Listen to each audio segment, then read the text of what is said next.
Muy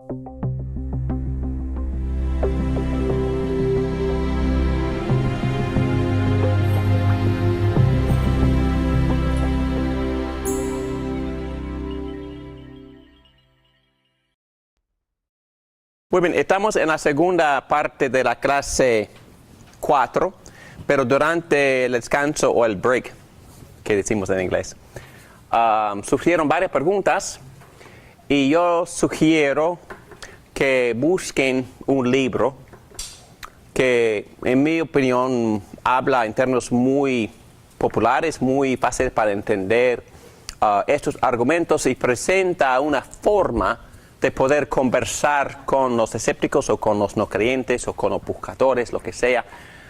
Y ese libro, ¿cómo se llama?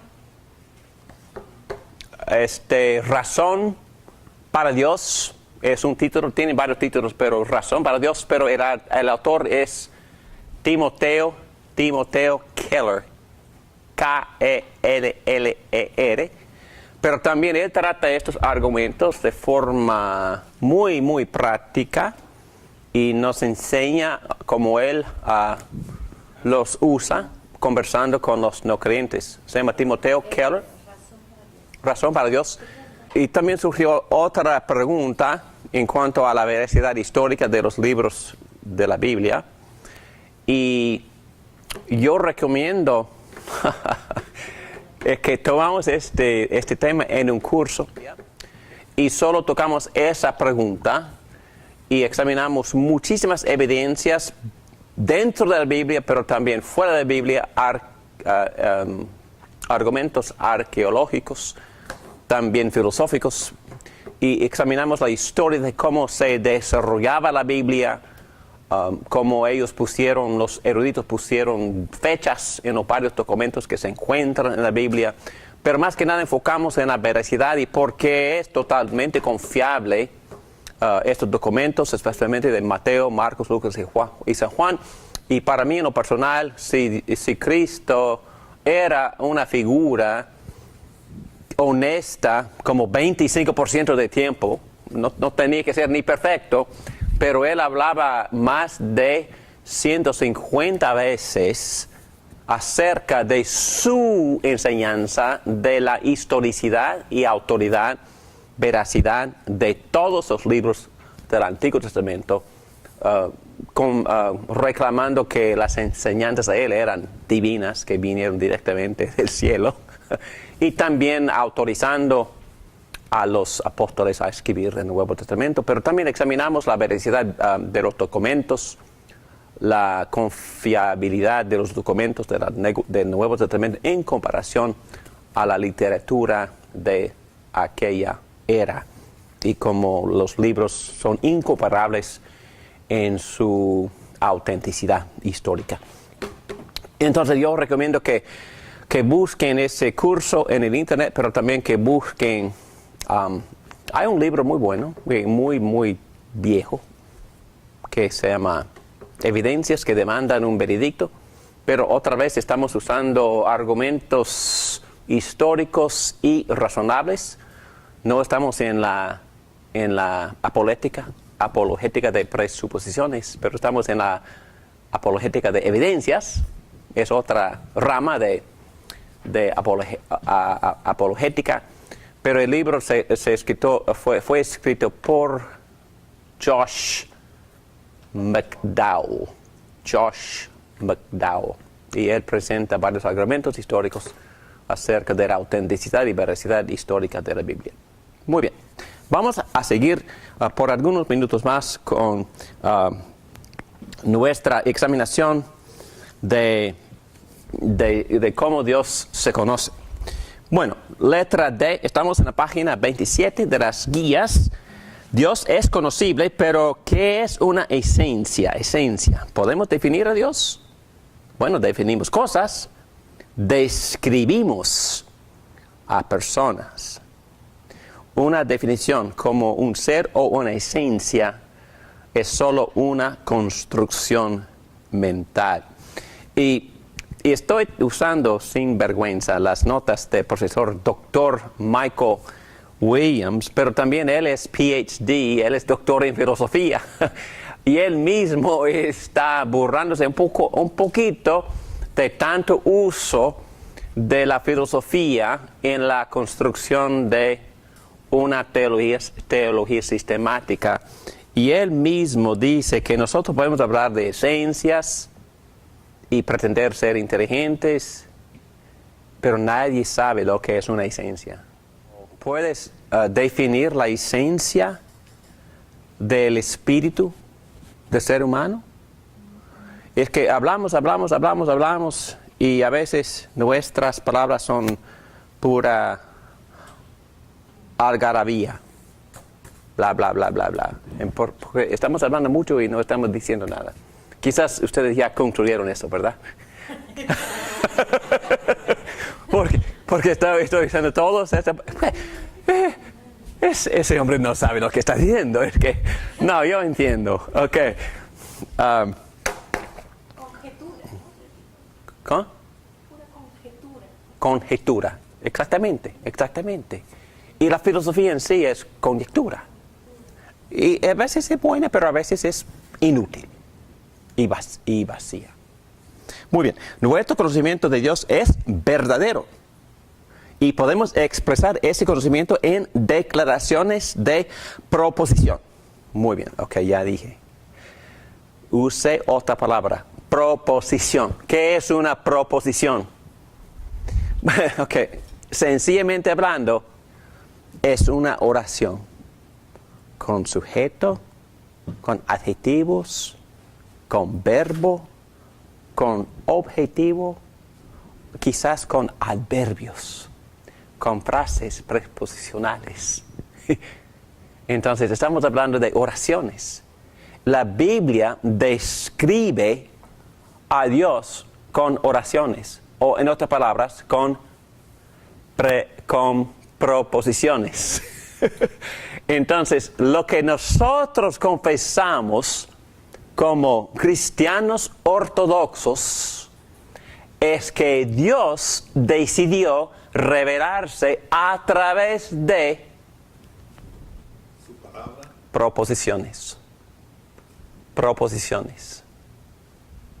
Con verbos, sujetos, objetos, adjetivos, con sentences, gramaticalmente hablando. Con frases. Con frases y con oraciones completas, con metáforas, con muchísimas metáforas. Y nosotros nosotros profesamos que es posible conocer a Dios por medio de y a través de proposiciones, oraciones, por la gramática, por el lenguaje. Pero también existe hoy en día un movimiento muy fuerte entre los teólogos liberales por medio de la influencia, lamentablemente, de los neocalvinistas,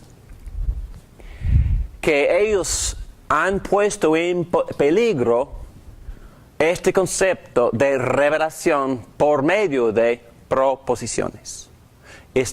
Han dicho y dicen estos teólogos que no es posible conocer a Dios por palabras, porque las palabras solo limitan y las características solo limitan a Dios. Y en verdad son palabras humanas y palabras humanas no son adecuadas para describir de verdad cómo es Dios. Es su argumento. Y por eso la única forma en que tú puedes conocer a Dios es por un encuentro personal. Ok. ¿Negamos eso? ¿No? No. Pero la pregunta es esta. ¿Se puede describir con proposiciones ese encuentro personal? Sí. Sí, se puede y es necesario describirlo. Es necesario poder describir a este Dios verdadero para distinguirlo de dioses falsos. Y la única forma de poder hacer eso es por medio de proposiciones, oraciones, descripciones. Tenemos que usar palabras. Y lo que la Biblia misma nos enseña, que es posible describir a Dios con palabras humanas.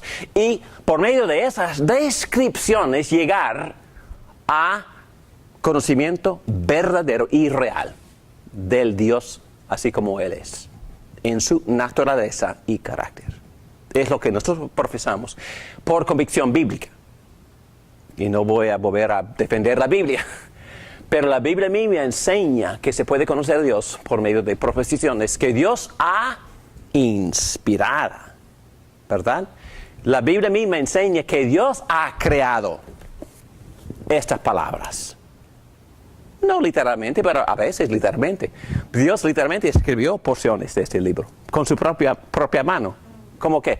¿Cuál? Los 10 mandamientos. Y también otra porción también escribió en la pared, ¿verdad? Ok. Y también Dios a veces habló en voz alta y los profetas escribieron lo que dijo.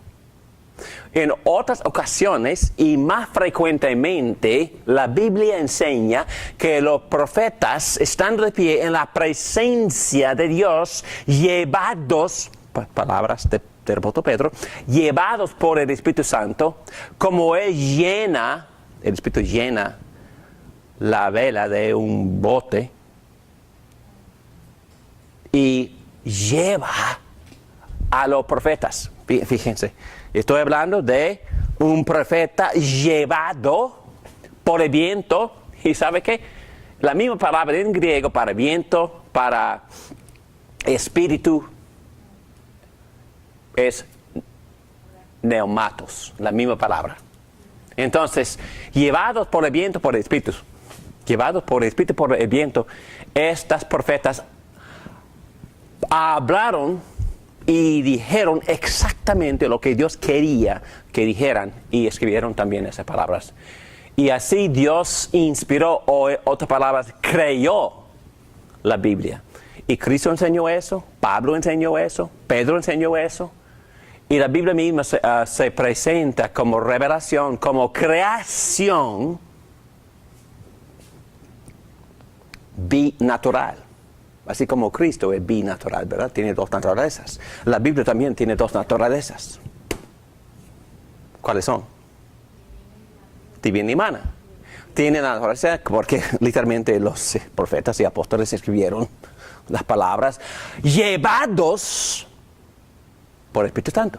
Y me gusta la forma en que Cristo Pedro, el apóstol Pedro, uno de los originales discípulos, ¿verdad?, dijo en 1 Pedro capítulo 1 versículo 10 que el Espíritu de Cristo estaba en el profeta, diciéndole al profeta acerca de los sufrimientos de ¿quién? De Cristo y de las glorias que han de venir. Entonces es una autografía. Cristo mismo escribió la Biblia acerca de ¿quién? De sí mismo. Es lo que enseñó Pedro. Y yo sé que él usó el ser humano, usó su personalidad, usó su estilo, usó su vocabulario, usó sus experiencias existenciales, etcétera, etcétera. Pero eso no cambia nada porque el proceso fue guiado por Dios mismo. Y ahí mismo el apóstol dice que ellos mismos no sabían del Espíritu de Cristo que estaba hablando, si era para ellos y para el futuro, para nosotros. ¿Quién sabe? Pero Cristo sabía. Muy bien. Aquí dice, nuestro conocimiento de Dios es verdadero y podemos expresar ese conocimiento en declaraciones de proposición. Y casi imposible definir la palabra persona. Podemos conocer ciertas cualidades que son esenciales para Dios, no exhaustivamente, sino verdaderamente. Dios siempre es más que estas cualidades o estos atributos, pero no menos. Pero sí es posible conocer ciertas cosas acerca de Él. Bueno, yo continúo. Juan 17, versículo 3 nos dice, y esta es la vida eterna, que te conozcan a ti, el único Dios verdadero, y a Jesucristo a quien tú has enviado. Mientras que no conozcamos a Dios tal como es en y de sí mismo, mientras no conozcamos a Dios en forma abstracta, sí conocemos a Dios. Pero déjenme consolarles un poco aquí. Vuelvan a lo respecto a la madre. conoce a su madre de exactamente la misma manera. No la conoce en forma abstracta, no la define con lenguaje abstracto. Conocer a Dios es muy parecido a conocer a otra persona, a conocer a un ser querido. El mero acto de atribuirle características a Dios no es absurdo en sí. Podemos tener conocimiento verdadero de Dios y aquello conocimiento nos habla de realidades muy importantes acerca de Él. Realidades que podemos articular en oraciones verdaderas de forma de proposición, que tienen sentido. Dios es el fuerte de Israel. Tiene sentido. Dios es el Santísimo de Israel. ¿Se entiende? Dios es el Padre de nuestro Señor Jesucristo. Mientras queremos respetar la distancia entre Dios y nosotros y respetar la advertencia del Calvino de evitar especulaciones no sanas acerca de su esencia, también necesitamos afirmar que nuestro conocimiento de Dios es verdadero, tal como afirmó Calvino. Nuestra conversación acerca de Dios es humana, pero sin embargo puede ser conversación verdadera. Michael Williams dijo todo eso. Entonces, para seguir adelante, la denigración de conocimiento cognitivo de proposiciones en la teoría moderna ya hablé de ese problema. No se difiere entre conocimiento personal y conocimiento cognitivo. Es una distinción falsa. ¿Qué falsa? Conocer a Dios personalmente y conocer a Dios por medio de las proposiciones acerca de Él. Es una distinción falsa. Dios ha dicho que se revela en forma de proposiciones. Las personas actúan en conformidad con sus naturalezas. Las proposiciones de Dios en las Escrituras lo revelan así, tal como Él es verdaderamente. Bueno, el punto es muy sencillo. Es posible, según la misma enseñanza bíblica, según nuestra profesión y convicción cristiana, que es posible o es necesario tener un encuentro personal con Dios. Es necesario conocerlo personalmente. Es necesario, para poder conocerlo íntimamente, personalmente. Pasar tiempo con Él, conversar con Él, escucharlo, obedecerlo. Todo esto es parte de conocerlo. Y eso se llama encuentro personal.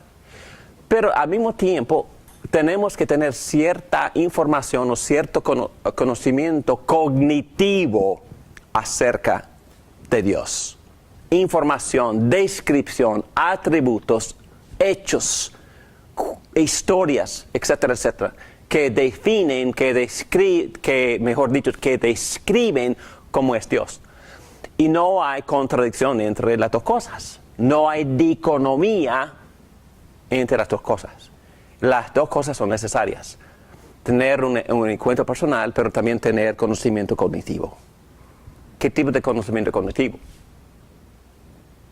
Dios es santo, Dios es amor, Dios es mi fuerte, Dios es el Salvador de Israel, Dios es mi refugio, Dios es mi roca, mi Salvador, todo esto. Estamos hablando de conocimiento cognitivo, estamos hablando de descripciones, estamos hablando de proposiciones, y las dos cosas son necesarias. Bueno, yo conozco a mi esposa porque he pasado 42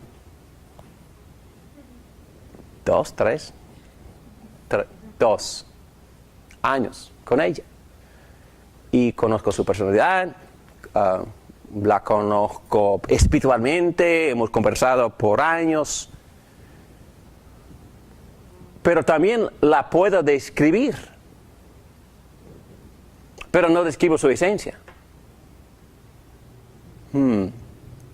Sí, ustedes conocen a Anne, ¿verdad? Ella consiste de material como 90% agua, mucho polvo, química, homozonas, un aspecto espiritual que no entiendo, pero entonces es su esencia. Es que no hablamos así de personas. Yo presentaría a mi esposa así como una persona alegre, con personalidad abierta, una persona muy generosa, una persona que sirve a todo el mundo. Bueno, así tenemos que describirla. Entonces, ella es una persona. Y en verdad no sé lo que es su esencia, y mejor que otras personas hablen de eso, o nadie. Pero es importante cuando presentamos a una persona dar conocimiento cognitivo, dar conocimiento cognitivo. Pero también es importante conocer personalmente, tener un encuentro o varios encuentros o muchos encuentros personales con la persona para poder presentarla, representarla bien. Bueno, y Dios es una persona. Y en la clase que viene vamos a meternos profundamente en este concepto de Dios como persona. Dios es una persona. Más que nada es una persona. Y también es un espíritu. Y es casi imposible definir persona, es casi imposible definir espíritu. No sé nada de la esencia de un espíritu. Pero yo puedo describir a esta persona. Yo puedo darles información o conocimiento cognitivo de esta persona. Yo puedo usar frases y adjetivos y características y atributos. Yo puedo describir acciones generosas, actos salvíficos. Yo puedo darles muchísimas descripciones de esta persona. Y a la vez, y todo el tiempo, estaré tratando de presentarte a esta persona. O es decir, en inglés, introducirte, para que conozcan a esta persona, para que acepten a esta persona, para que amen a esta persona. Y si ese es el Señor del pacto para obedecer a esta persona. Porque obedecerlo es conocerlo. Habían cosas que los discípulos de Cristo no podían conocer, excepto por medio de la obediencia. Es cuando lo obedecemos, es cuando lo conocemos. Muy bien. Ahí vamos a parar y vamos a hablar en breve, para empezar la próxima clase, acerca de los atributos divinos. Y para no darles expectativas falsas, no voy a darles definiciones bíblicas de estos atributos. Porque ustedes saben de dónde vinieron la idea de alistar atributos de Dios. Vienen de los teólogos que usaron la filosofía. Entonces, todos estos atributos que aparecen en este listado son conceptos filosóficos. Estamos en página 28. Pero ahí voy a empezar con atributos divinos, Tomás Aquino, con este listado de atributos que vienen del teísmo clásico. Oremos. Gracias, Padre, por este ejercicio en estudiar la historia de cómo la Iglesia luchaba para entender cómo formular una teología de Dios. Gracias por los filósofos, gracias por Tomás Aquino, gracias por los reformadores, gracias por los padres de la Iglesia, gracias por todos los esfuerzos para poner en forma ordenada estos conceptos, estos conocimientos. Gracias por el trabajo de ellos, porque por medio de ellos nosotros sí, yo creo que sí, podemos conocerte mejor y podemos ser guiados en nuestro estudio, un estudio sistemático de las Escrituras para poder entenderte, conocerte y así entrar en una relación personal para poder obedecerte cumpliendo el propósito aquí en la tierra para reinar bajo tu señorío, para tu gloria y para nuestra satisfacción y gozo.